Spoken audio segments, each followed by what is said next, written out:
Welcome to the Empowering Industry Podcast, a production from Empowering Pumps and Equipment as the voice of the pump and related equipment industry.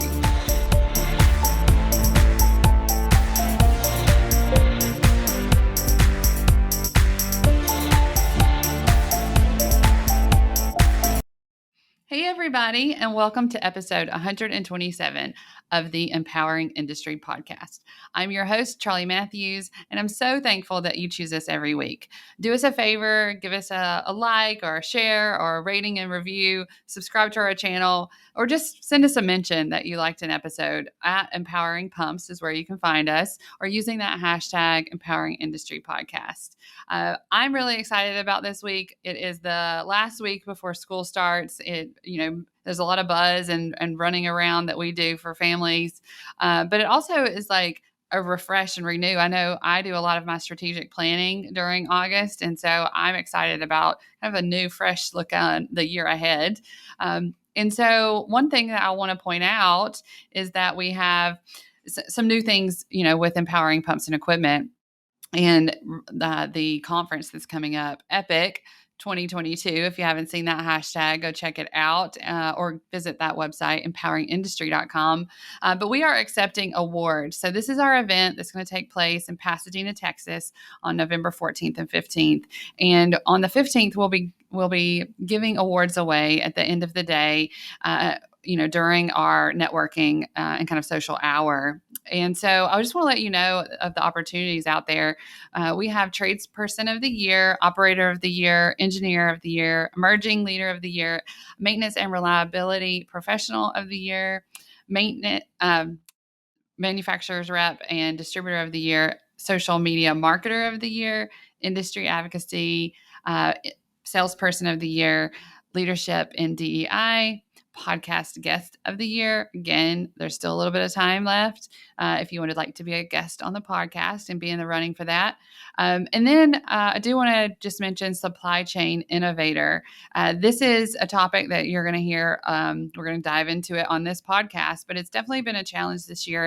And we've seen people kind of step up and navigate through all of the adversity that we have had and just the challenging times and how best they got through it. And so it's fun to see that and to see how many people kind of digged into those leadership skills and got us through it. And I'd like to see, who those people are, who you think they are that led the change and the initiatives in really all of these categories.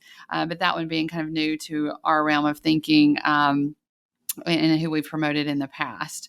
So I'm interested to hear from you. So the link will be there to the awards, but just think about who you can nominate for an award. Also, don't forget about the Industry Person of the Week. You can submit anytime, any week on empoweringpumps.com. And we also will announce the Industry Person of the Year at EPIC as well. So that's a little highlight there. The other thing I want you to, kind of pencil in for August is our Leadership Summit. I'm really excited about that. We have a star lineup for this, and I really do hope that industry will come together and let's talk leadership. It's so important. And we'll start the day, get to talk with my personal coaches, Rob Kalvarowski and Susan Hobson. They really do a lot of work with these high impact leaders, people who, are working and performing at high levels. And we do want to play our biggest impact game. And some of the times we have to learn how to be a better version of ourselves in order to do that, both at home and at work in our community. So they're going to talk about that. So I'm really excited to have them on. And then we're going to dive into some additional topics, finding and retaining talent with Alex Chavarowski. I believe he is really providing the industry with the materials that they need and just the resources for success. We can't do it the way we've always done it. We can't set salaries the same way that we've always done it. So he's going to talk through that, and I'm really excited to have him and bring him to you guys.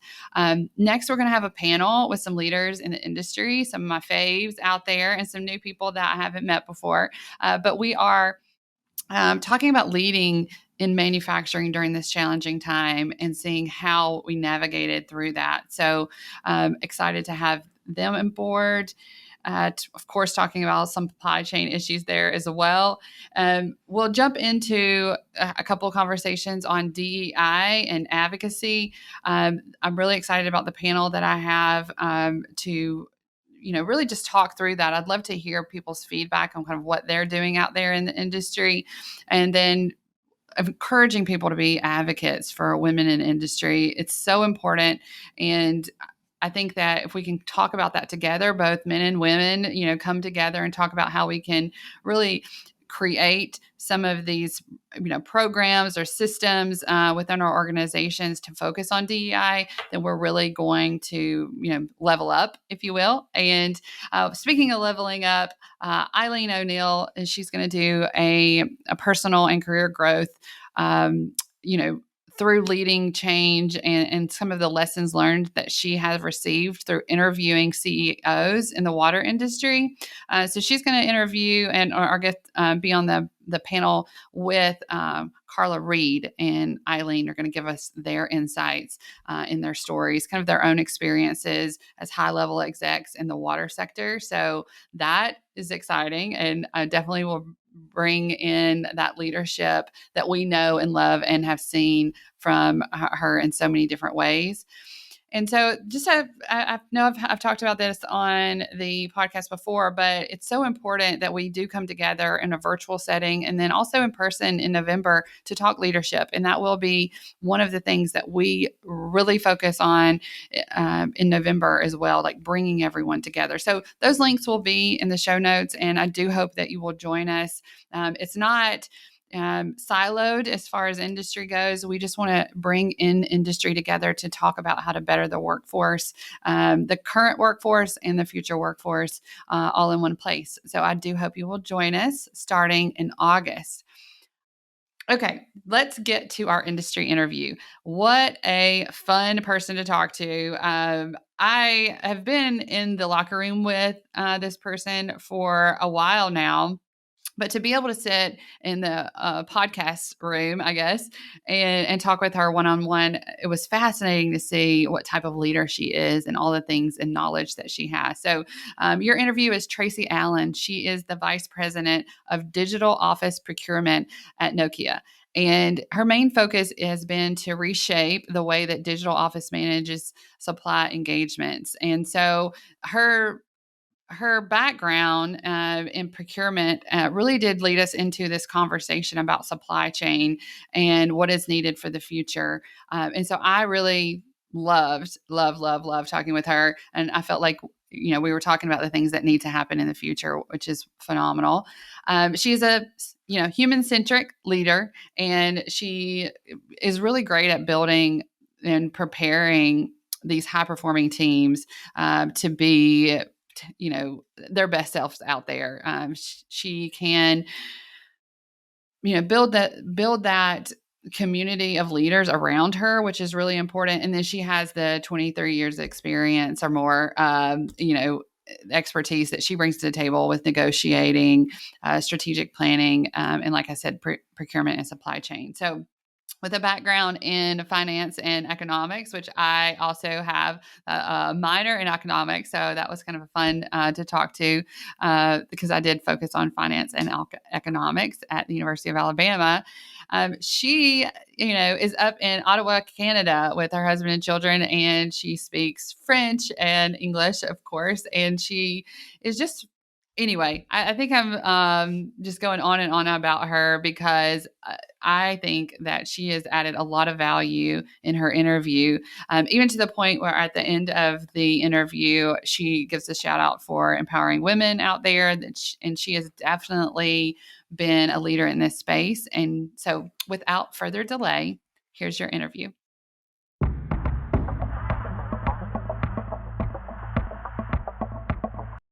Hey, everybody, and welcome to the Empowering Industry Podcast. I'm your host, Charli Matthews, and I'm so excited to bring you one of my friends from the locker room.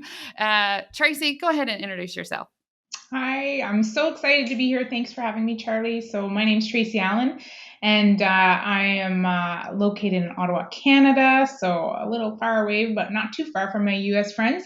And I am currently working at Nokia, and I'm responsible for IT procurement at Nokia.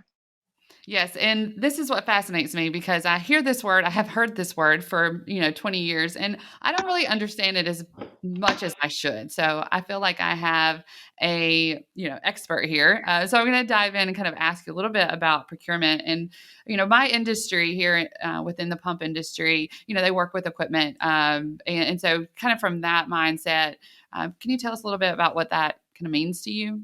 Yeah, sure. So, just maybe I'll just elaborate so you know where the source and the information is coming from. So, I currently am in IT, running IT procurement, which is more on the software side and services. But my background, actually, previous to 2.5 years ago, was actually running our IP and optical division procurement. So that is very close and near to what you guys do in terms of hardware material for the telecom equipment. So building the backbones for our cell phone devices, for our networks, for our internet. So yes, we have a lot of hardware material, kind of like the pumps, where you're bringing in stuff to build for your customers.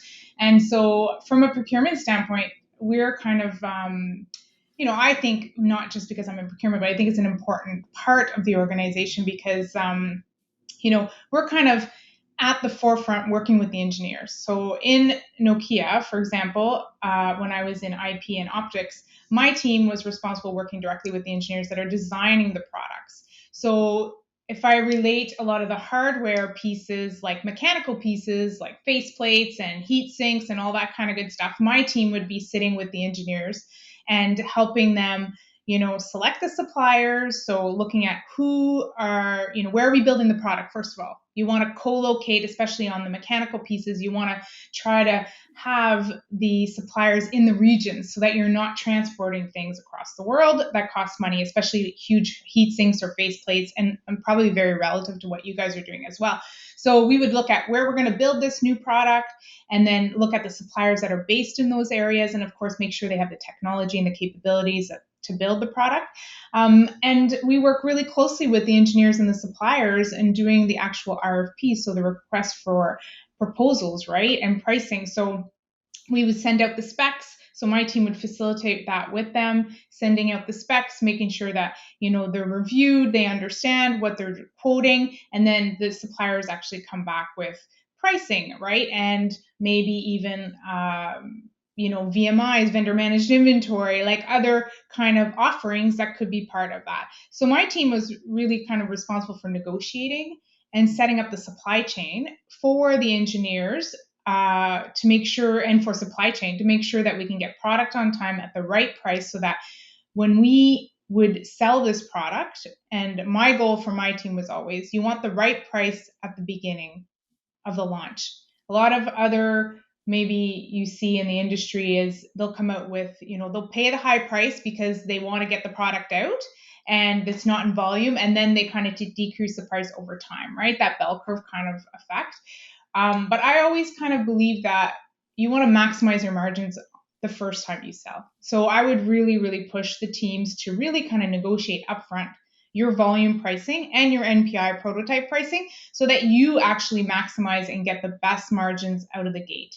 So my team would do the contracts for that and really kind of set up the supply chain and really make sure that we have the right price so that we can actually ensure we're making money on the products that we're designing and shipping.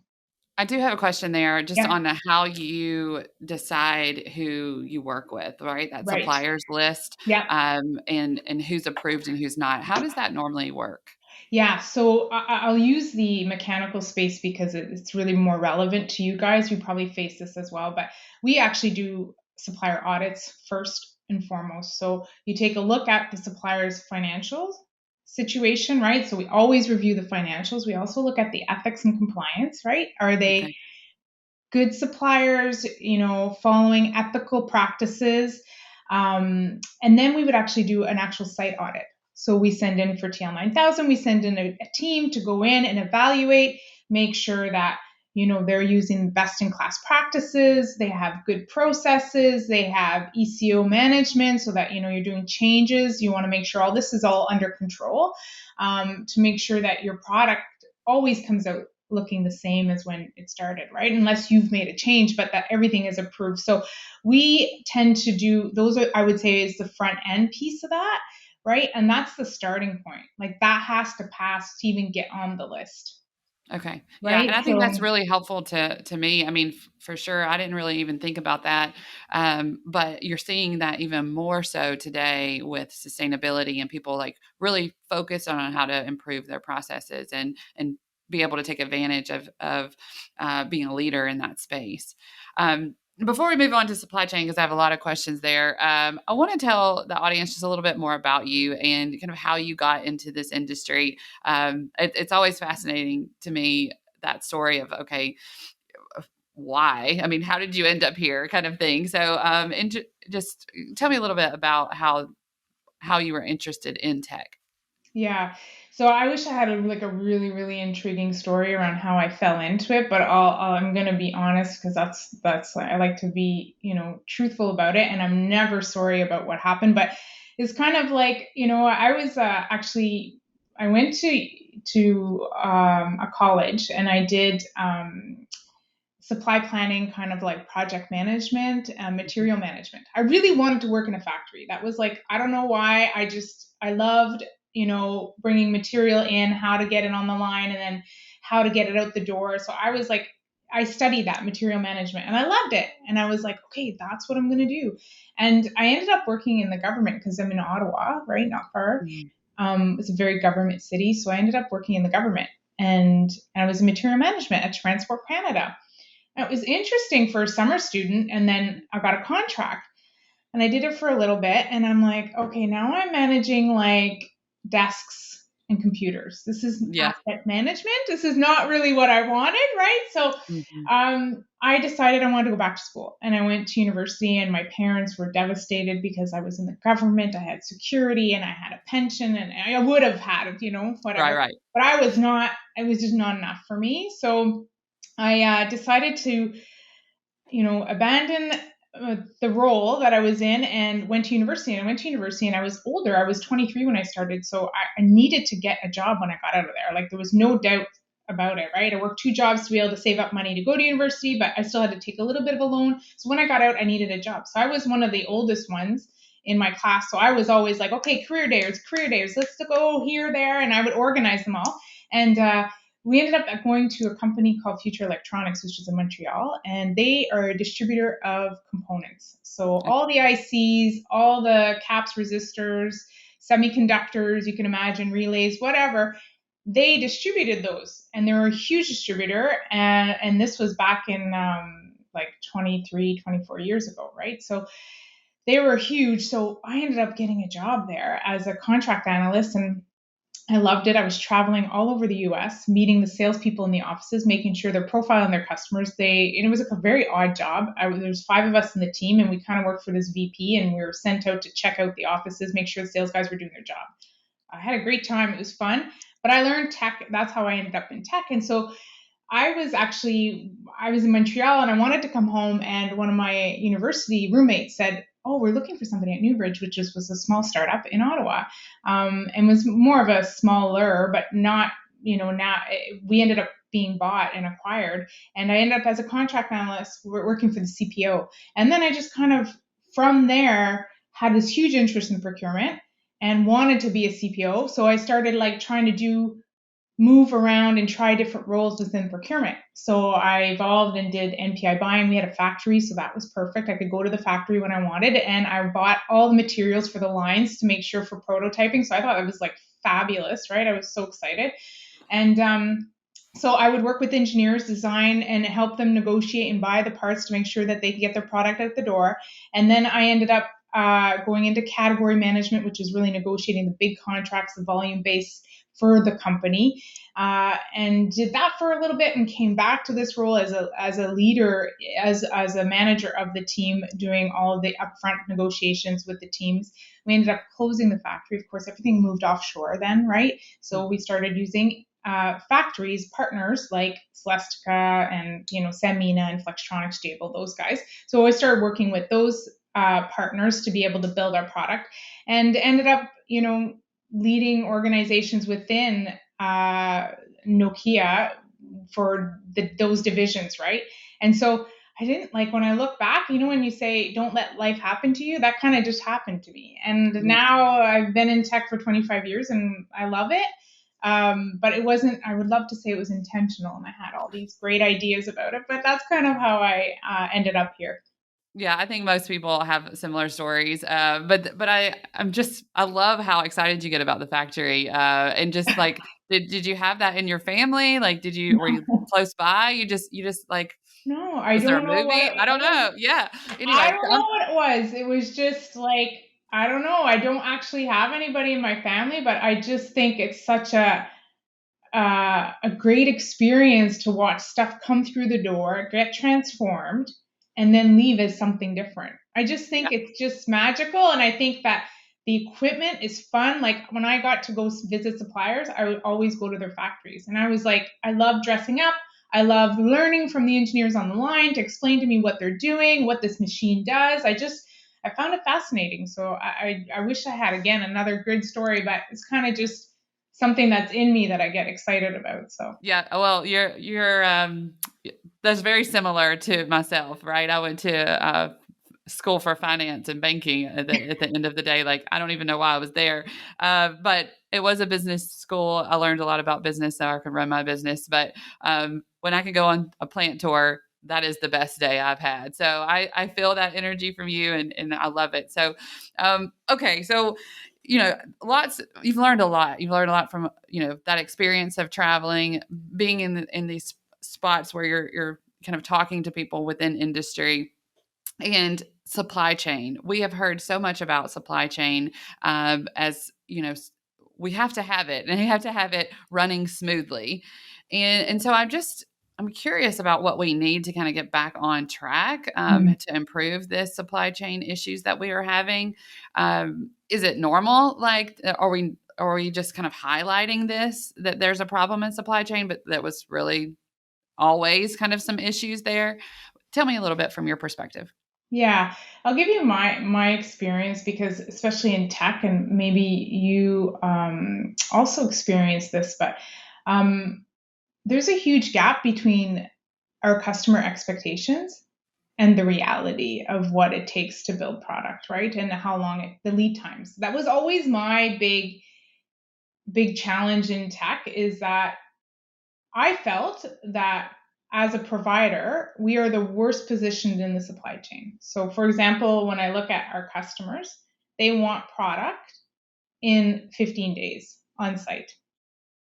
No forecast, maybe a PO, but that's their expectation, right? And they will challenge their suppliers for that, right? That's, and we face that very frequently. Now, COVID's changed that a little bit, but I'm talking about pre-COVID, and we still had supply chain challenges pre-COVID, right? So, but when I looked at my supply chain, my average lead time was 14 weeks to get material in.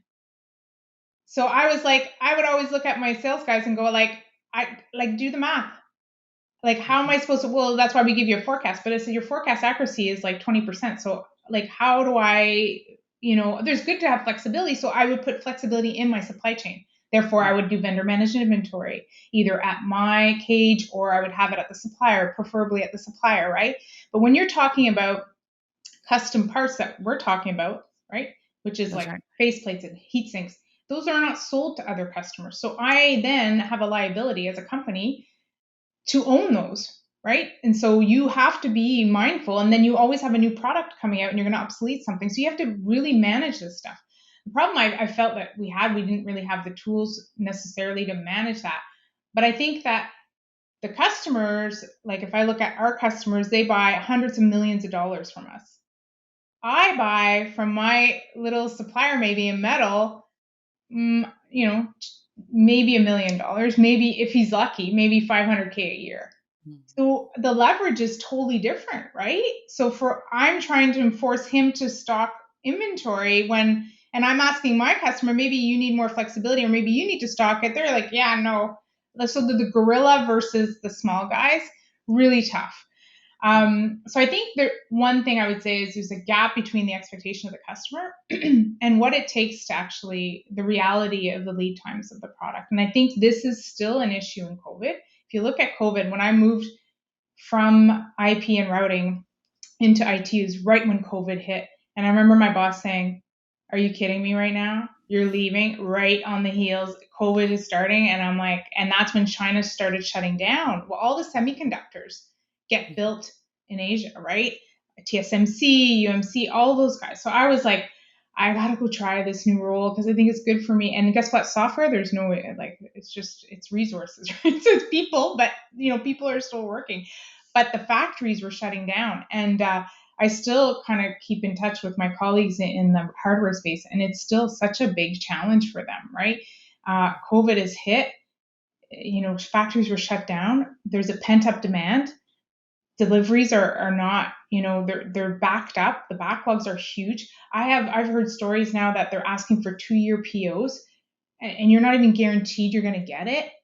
And you pay an expedite fee, but you're not even sure if they ship it, you get charged. If you don't, then you don't. And I'm just like, oh my gosh, so for me, I think the expectation now, I believe that the expectation of the customers are changing, but I think that gap and the power that some of our customers have in terms of buying power becomes a challenge, because I think that all of the competition is all in the same boat. We're all buying from the same guys. So Yeah. how do we get that message out around the reality and explain to them how supply chain works? Like, that's one thing I think that we could do better at. Yeah, and just like realistic, like finding out what the real time is versus I'm going to tell you this because I got somebody else in front of you.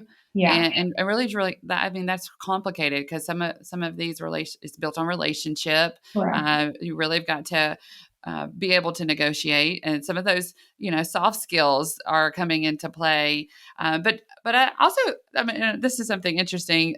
This kind of shift of slowing things down, and we're being more realistic, but at the same time, like, if we're working, we're like, well, we need answers and we need to get things done. And so it is very confusing and challenging to manage that right now, which is why we need good leaders on our teams. Why we all, in kind of where I met you in our legacy leadership, we're trying to become better leaders so that we can help manage some of this. And I respect that for myself, obviously, but Mm-hmm. for you and the team and other leaders out there that are like, okay, this is the challenge.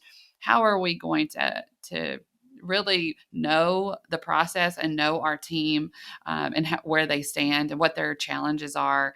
I think is really important. And so leadership in this, and I've heard, and you probably have too, so many different definitions of leadership that we could go into, but it takes that in a time like a pandemic and really figuring this out. So I appreciate your feedback there on supply chain and just, what is really, it's the understanding of what is needed in procurement and supply chain that is so important.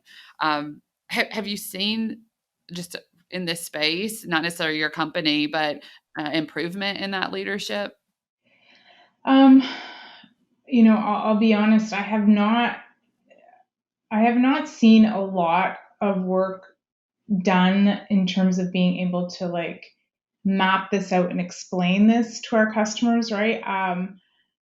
Maybe other companies are doing a better job. I don't know what we're doing more of. I mean, we absolutely with COVID had to explain, and they knew, right, that what was happening, because you had a lot of explaining because you weren't delivering. So there was a lot of conversations. Have we learned from that and then bring it into practice for future? That's the question that's still kind of open for me. Like, I don't know if that's really where, we've gotten to, but I do believe that, transparency in the supply chain is what is going to create the success in the supply chain, right? Being able to like have a connected system where you can see the beginning to the end, that is where you're going to see the biggest impact, right? And right now, like, if I look at my kind of experience of what I've seen, is and I'm sure this is different depending on which organization you're with, but there's still a lot of Excel, right, as the favorite tool in the company. And I think there's some really great companies out there that are developing software for supply chain. And I think that is where this whole COVID thing also kind of shined a light to say, holy, we need better controls. Because guess what? When you're working with partners, just what you said earlier, you're having all these discussions, you have a relationship, you get bumped off the line because somebody else did. When you have a supply chain software that shows you where your product is on the line, it's much more difficult for any of that stuff to get missed, right? Or to get, maybe moved up or put behind, more importantly, which could be a problem, right? So I think I think the answer to it is really, companies need to start looking at true investments in their software to get that end-to-end transparency so that your forecast is being loaded into the tool, transpires into bills of materials and into the factory with just-in-time kind of deliveries and building product out the door. And you can actually, as a customer, can watch it kind of go through where it's at in the factory, right? I think a lot of us still kind of, we get our customer demand PO, put it in Excel, transfer it over to our partners. They put it in their system. Like, so many errors can happen and you have no visibility. You're just kind of looking at a black hole waiting for somebody to send you back a delivery date and you have no visibility, right? So, Right. What do you do during that time while you're just yeah, waiting, right? you're So just being able to harassing see them, that.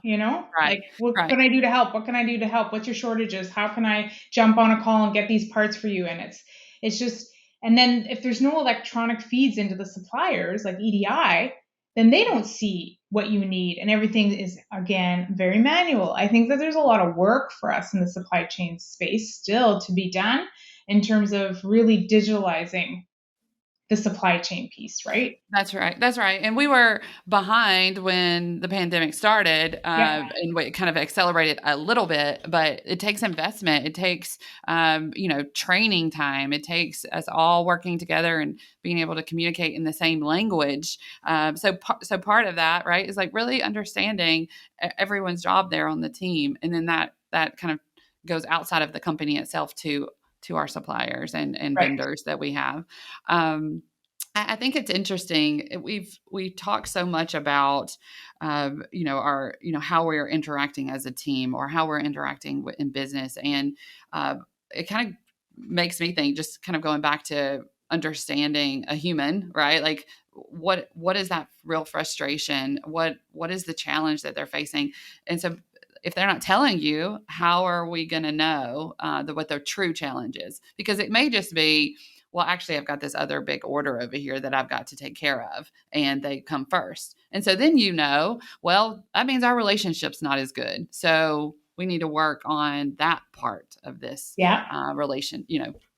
transaction is more of a relationship building that needs to happen. So there's a lot in there, but I feel like I have learned so much through, being in the locker room with all these other leaders, with you, and just what I guess, if we're studying how to be better leaders, has been something that you think is a really good takeaway or tool that other people could use. Yeah, so one of the reasons is, that I took the training that we're kind of talking about in the legacy is, is just being a better leader for my people, right? So being able to listen actively, right?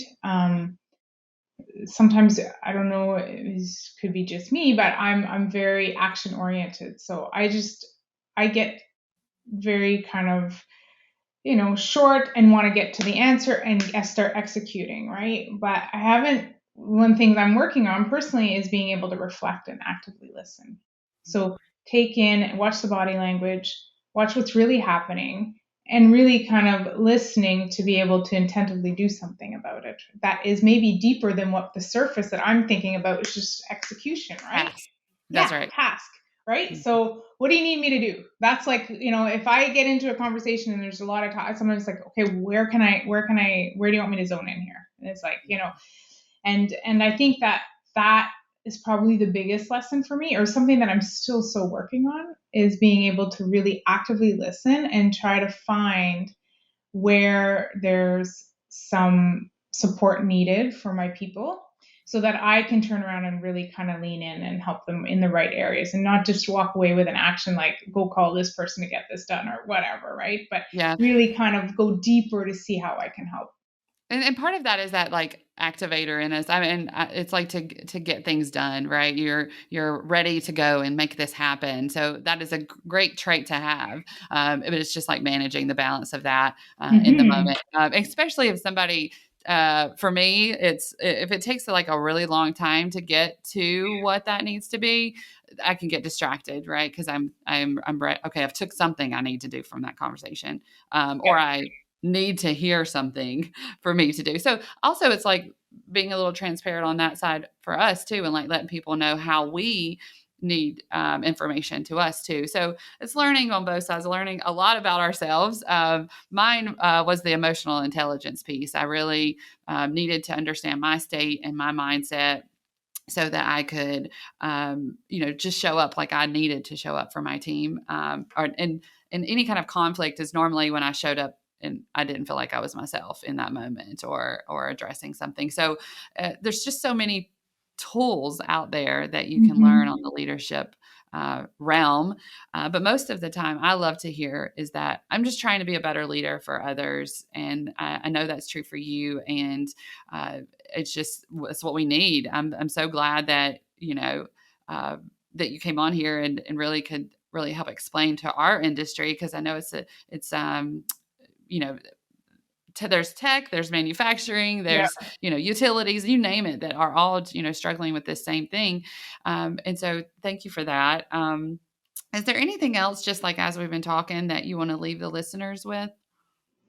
No, I think we covered it. I mean, I'm happy to, be on part of your show. I think it's a great initiative that you're doing, and I think that, shining the light on, women and in tech and hard, heavy industry. I think it's amazing. I think that one thing I would say is that, women need to keep. I mean, for me, I think right now is we're right on the cusp in terms of women in leadership. I think that um, COVID has really kind of accelerated the need for some of the superpowers we have as women, right? So empathy, authentic, nurturing, caring. And so I think that as women, we need to kind of embrace that and really recognize that, right? And really start getting that momentum, because I start seeing the shift happening in business where people want to work for wonderful leaders, not just execution KPI leaders, right? And, command and control leaders. So I think that if I can leave the women on this, show with something, is just, I think we're at the cusp and we need to keep pushing. And, don't shy away from those wonderful superpowers that we have as women that are just innate in us, because I Yeah. think that the world is looking for that, and the people in business are looking for that now. And you can see the great resignation, and you see the people moving around and people leaving because they're not happy with their leadership, right? So I think that, it's been a tough couple of years, and people need, leaders that are going to be empathetic and leaning in and nurturing and understanding, and with everything that we have to balance, at the same time as still achieving the goals. It's all possible, right? So I would Yeah. say that's probably one of the things that for me is so important as a leader right now, and I see it, and I'm excited about it because I think it's time, right? Yeah, I absolutely love it, and I think that you have shown this in a big way, even just on this podcast.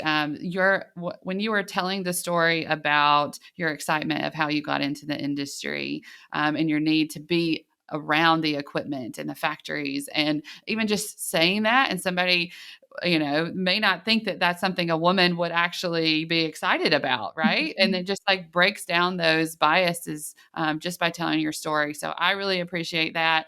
I know many women out there in industry do too.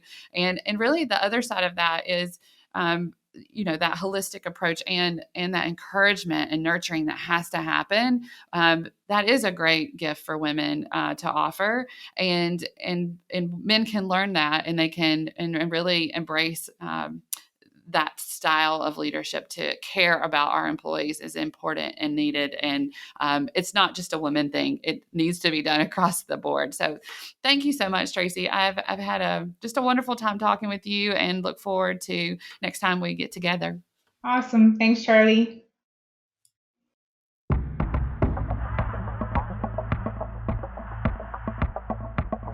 Okay, that brings us to the end of our show. Thanks for listening, everybody. Do us a favor and subscribe to our channel, rate us and review us 5 stars. And I look forward to seeing you next week. But before then, go ahead and send us a message out on social. You can reach us at Empowering Pumps or using the hashtag Empowering Industry Podcast. And we'll be back every week, or next week. We'll say next week. So we'll be back next week with a new episode. So until then, be empowering.